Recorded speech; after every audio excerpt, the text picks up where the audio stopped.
الحمد لله نحمده ونستعينه ونستغفره ونؤمن به ونتوكل عليه ونعوذ بالله من شرور أنفسنا ومن سيئات أعمالنا من يهده الله فلا مضل له ومن يضلله فلا هادي له وأشهد أن لا إله إلا الله وحده لا شريك له وأشهد أن محمدًا عبده ورسوله أما بعد فأعوذ بالله من الشيطان الرجيم بسم الله الرحمن الرحيم والذين يكنزون الذهب والفضة ولا ينفقونها في سبيل الله فبشرهم بعذاب أليم يوم يحمى عليها في نار جهنم فتكوى بها جباههم وجنوبهم وظهورهم هذا ما كنزتم لأنفسكم فذوقوا ما كنتم تكنزون. وقال النبي صلى الله عليه وسلم ما نقصت صدقة من مال رواه مسلم. وقال النبي صلى الله عليه وسلم بني الإسلام على 5 شهادة أن لا إله إلا الله وأن محمدا رسول الله وإقام الصلاة وإيتاء الزكاة وصوم رمضان وحج البيت من استطاع إليه سبيلا رواه البخاري. وقال النبي صلى الله عليه وسلم إن الصدقة لتطفئ غضب الرب وتدفع ميتة السوء رواہ الترمذی صدق اللہ العظیم. میرے انتہائی واجب الاحترام قابل صد احترام بھائیوں، دوستوں اور بزرگوں، رمضان المبارک کا بابرکت اور باسعادت مہینہ چل رہا ہے. اس مہینے میں عموماً بہت سے لوگ اپنے مال کی زکوٰۃ ادا کرتے ہیں. تو اس لیے آج اسی مناسبت سے کہ شریعت میں زکوٰۃ کا حکم کیا ہے، زکوٰۃ کی اہمیت کیا ہے، اور زکوٰۃ کس پر لازم ہوتی ہے، اور زکوٰۃ کس کو ادا کی جائے گی، اور زکوٰۃ کے فوائد کیا ہیں، اور اس مہینے میں حضرات صحابہ اور سلف کتنی کثیر مقدار میں اپنے مال کی سخاوت کیا کرتے تھے. زکوٰۃ شریعت کا ایک اہم حکم ہے. آپ صلی اللہ علیہ وسلم نے ارشاد فرمایا اسلام کی بنیاد 5 چیزوں پر ہے. نمبر 1 اللہ رب العزت کی توحید کا اقرار کرنا اور نبی اکرم صلی اللہ علیہ وسلم کے رسالت کا اقرار کرنا اور تصدیق کرنا. نمبر 2 نماز قائم کرنا اور نمبر 3 زکوٰۃ ادا کرنا. نمبر 4 رمضان کے روزے رکھنا اور نمبر 5 صاحب حیثیت آدمی پر حج کی ادائیگی کا لازم ہونا.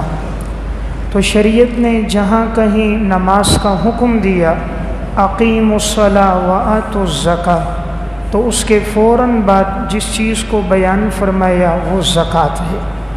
اس لیے آپ قرآن کریم کو جب تلاوت کریں گے شروع سے لے کر آخر تک عموماً ہر جگہ آپ کو نماز کے ساتھ جس حکم کا تذکرہ ملے گا وہ زکوٰۃ کا ملے گا. تو اللہ رب العزت ہر موقع پر ارشاد فرما رہے ہیں اقیموا الصلاۃ وآتوا الزکاۃ، نماز قائم کرو اور تم زکوٰۃ ادا کرو. شریعت نے زکوٰۃ کو بڑی تاکید کے ساتھ بیان فرمایا. قرآن کریم میں اللہ رب العزت نے ارشاد فرمایا والذین یکنزون الذہب والفضہ ولا ينفقونها فی سبیل اللہ، جن لوگوں کو ہم نے سونا اور چاندی دیا وہ سونے اور چاندی کو خزانے کی صورت میں جمع کرتے ہیں لیکن وہ اللہ کے راستے میں خرچ نہیں کرتے، فبشرہم بعذاب علیم، انہیں خوشخبری دے دو دردناک عذاب کی۔ یوم یحمى علیہا فی نار جہنم، کہ جس دن قیامت کا دن ہوگا اور اس سونے اور چاندی کو جہنم کی آگ میں گرم کیا جائے گا، تپایا جائے گا، فتقوی بہا جباہہم وجنوبہم وظہورہم، اور داغا جائے گا اس آدمی کی پیشانی کو، اس کے پہلو کو اور اس کی پشت کو، اور کہا جائے گا ھذا ما کنزتم لانفسکم، یہ وہ خزانہ تھا جو تو دنیا میں جمع کرتا تھا، لہٰذا چکھ تو اس کی سزا جس مال کو تو نے جمع کیا اور اس کا حق تو نے ادا نہیں کیا۔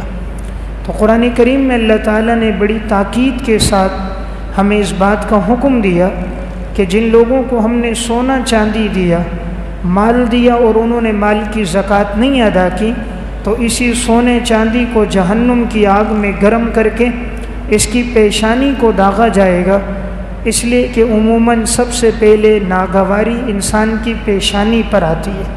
جب کوئی مستحق مانگنے آتا ہے تو انسان چی بجبیں ہوتا ہے، تو سب سے پہلے پیشانی کو داغا جائے گا، پھر اس کے پہلو کو، اس لیے کہ عموماً آدمی اعراض کرنے کے لیے پہلو اس کی طرف کرتا ہے، اور پھر اس کی پشت کو داغا جائے گا۔ قرآن کریم میں اللہ رب العزت نے ارشاد فرمایا وَلَا يَحْسَبَنَّ الَّذِينَ يَبْخَلُونَ بِمَا آتَاهُمُ اللَّهُ مِنْ فَضْلِهِ هُوَ خَيْرًا لَهُمْ بَلْ هُوَ شَرٌّ لَهُمْ سَيُطَوَّقُونَ مَا بَخِلُوا بِهِ يَوْمَ الْقِيَامَةِ، وہ لوگ یہ گمان نہ کریں جن کو ہم نے مال اپنے فضل سے دیا اور وہ اپنے مال میں بخل کرتے ہیں، وہ سمجھتے ہیں یہ بخل کرنا ان کے لیے بہتر ہے، حالانکہ یہ بخل کرنا ان کے لیے بدتر ہے، اور قیامت کے دن اس مال کو توق بنایا جائے گا اور اس شخص کے گلے میں اس کو ڈال دیا جائے گا۔ تو اللہ رب العزت نے اتنی تاکید کے ساتھ اس حکم کو بیان فرمایا کہ اگر کوئی مال کی زکوٰۃ نہیں ادا کرتا تو یہی مال گنجے سانپ کی صورت میں اس کے گلے میں توق میں کی صورت میں ڈالا جائے گا۔ رسول اللہ صلی اللہ علیہ وسلم نے ارشاد فرمایا جسے اللہ نے مال دیا اور اس نے مال کا حق نہیں ادا کیا تو اس مال کو گنجے سانپ کی صورت میں بدل دیا جائے گا اور اس کے گلے میں ڈالا جائے گا، اور یہ مال پھر اس کو ڈسے گا اور کہے گا میں تیرا وہ مال اور خزانہ ہوں جو تو دنیا میں جمع کیا کرتا تھا۔ اس سے معلوم ہوتا ہے کہ اگر ایک انسان مال کا حق نہیں ادا کرتا تو یہی مال اس کے لیے جہنم میں جانے کا ذریعہ بھی بنے گا اور عذاب کے بھگتنے کا ذریعہ بھی بنے گا۔ شریعت نے بڑی آسانی رکھی، یہ نہیں فرمایا کہ تم آدھا مال اللہ کے راستے میں دے دو۔ اگر اللہ یہ حکم دیتا پھر بھی برحق تھا، اس لیے کہ مال اللہ نے انسان کو دیا، صلاحیتیں اللہ نے انسان کو دیں۔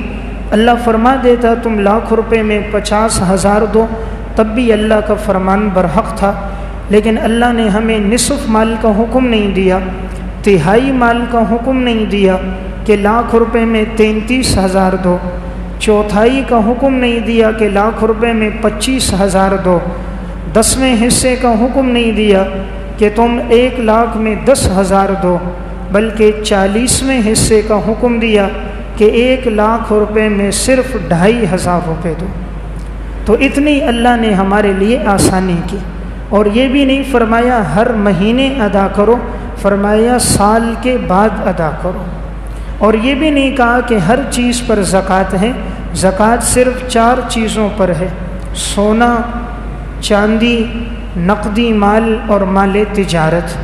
یہ 4 چیزیں ہیں جن پر زکوٰۃ ہوتی ہے۔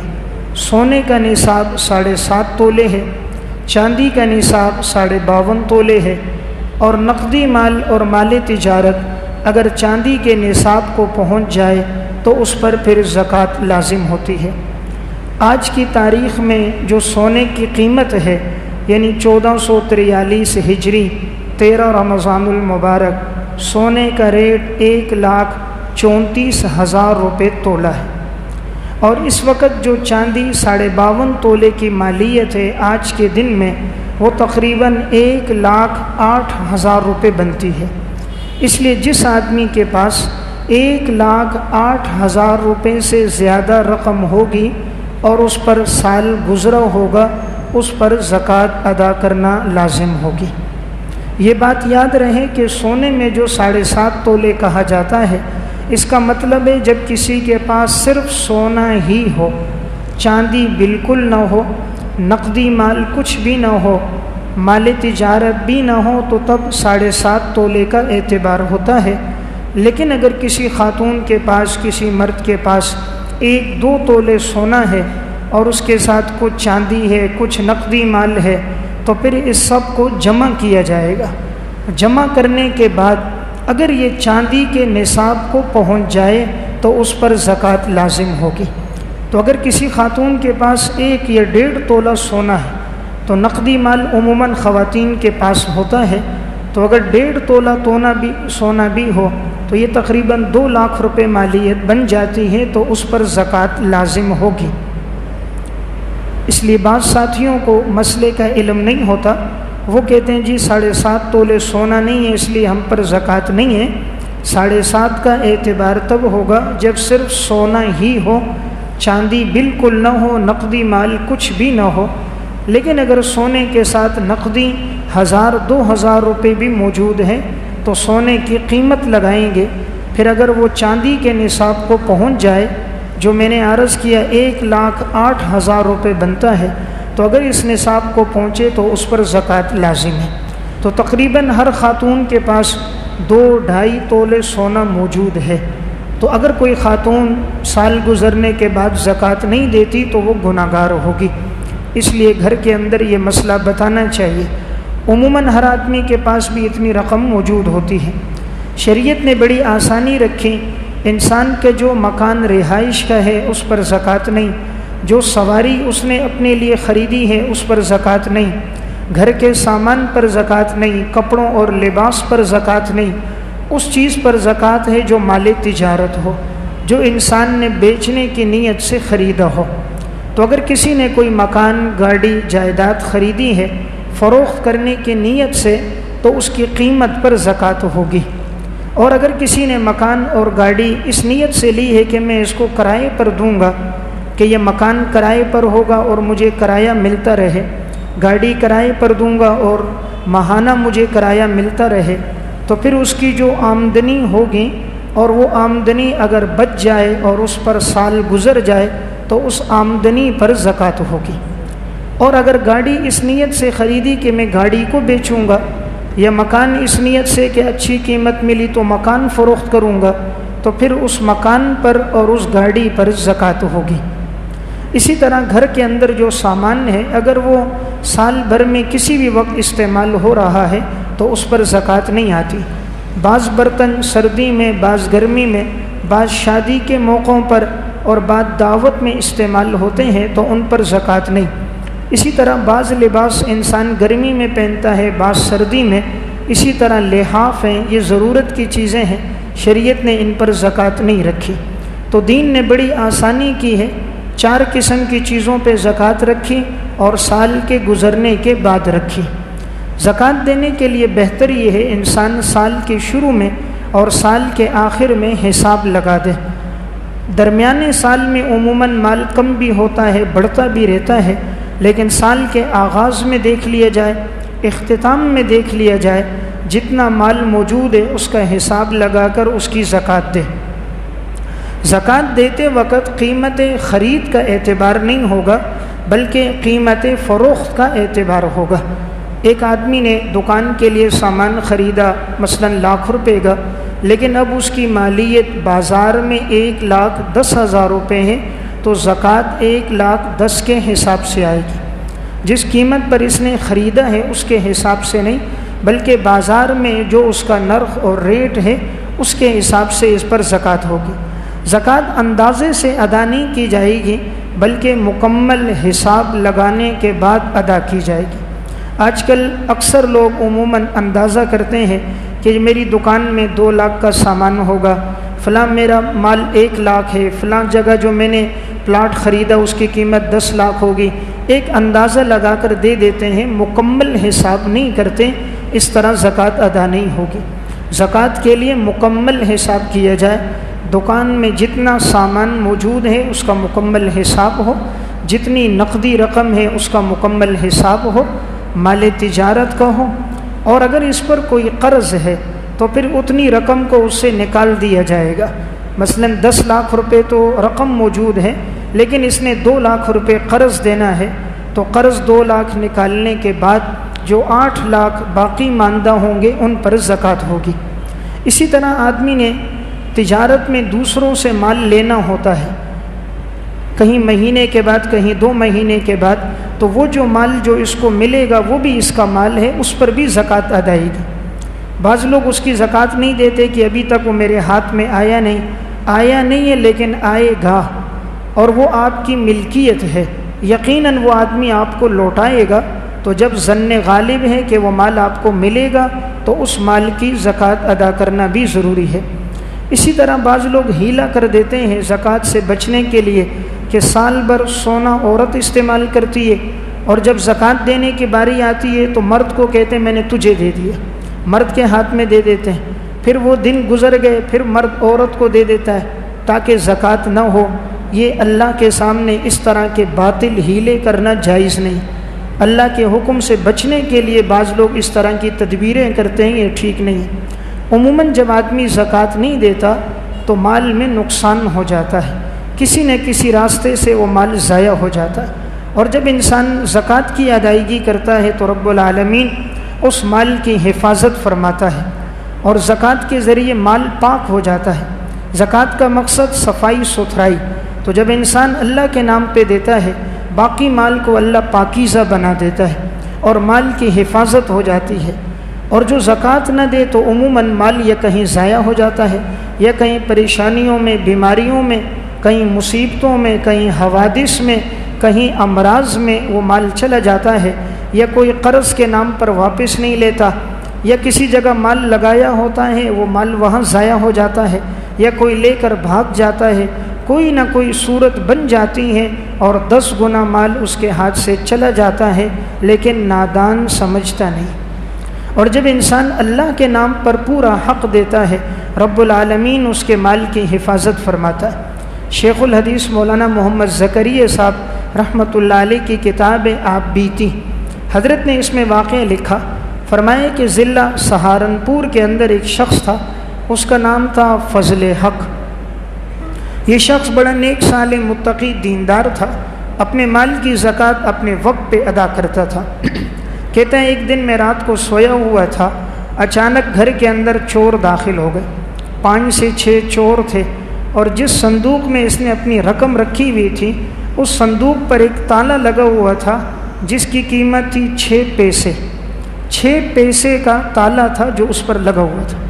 جب چور اندر آئے تالا توڑنے کے لیے اس کی آنکھ کھل گئی، انہوں نے چوروں کو دیکھا، دیکھ کر مسکرا گئے اور کہا تم میرے مال کو لوٹ کر نہیں لے جا سکتے، اس لیے کہ میں نے اپنے مال کی زکوٰۃ دی ہے، یہ تالا بھی تم سے ٹوٹے گا نہیں اور تم میرا مال بھی نہیں لے جا سکتے، میں نے مال کی مکمل بھرپور زکوٰۃ دی ہے۔ کہتا ہے میں سو گیا، فجر کی جب اذان سے تھوڑی پہلے میری آنکھ کھلی، اٹھے، تہجد کی نماز پڑھی، پھر مسجد کی طرف جانے لگے تو دیکھا سارے چور لگے ہوئے، لیکن 6 پیسے کا تالا ان سے نہیں ٹوٹ رہا۔ تو یہ مسکراتے ہوئے چلے گئے، کہا تالا نہیں ٹوٹے گا، میں نماز پڑھنے جا رہا ہوں۔ کہتے ہیں نماز پڑھ کے واپس آیا تو وہ بھاگ گئے، لیکن وہ تالا ان سے نہیں ٹوٹا۔ جب انسان اللہ کا حق ادا کرتا ہے رب العالمین اس کے مال کی حفاظت فرماتا ہے، اور جب انسان کوئی ہیلے بنا کر رب العالمین کا حق نہیں دیتا پھر اس مال سے اس کو بھی فائدہ نہیں پہنچتا۔ یہ تو بیماریاں لگ جاتی ہیں، ڈاکٹر منع کر دیتا ہے بڑا گوشت نہیں کھانا، چھوٹا گوشت نہیں کھانا، یہ نہیں کھانا، یہ نہیں کھانا، یہ نہیں کھانا، کروڑوں روپے موجود ہیں لیکن اپنے مال سے فائدہ نہیں لے سکتا۔ ایک جگہ میں نے بیان کیا، بیان کے بعد ایک ساتھی ملا، کہنے لگا مولانا صاحب آپ نے بالکل ٹھیک کہا میرے اکاؤنٹ میں 9 کروڑ روپے موجود ہیں، اور میری غذا یہ کہ 2 ڈبروٹی کے پیس لیتا ہوں کاوا چائے کے ساتھ، اس سے زیادہ کھاؤں تو مجھے قے ہو جاتی۔ 9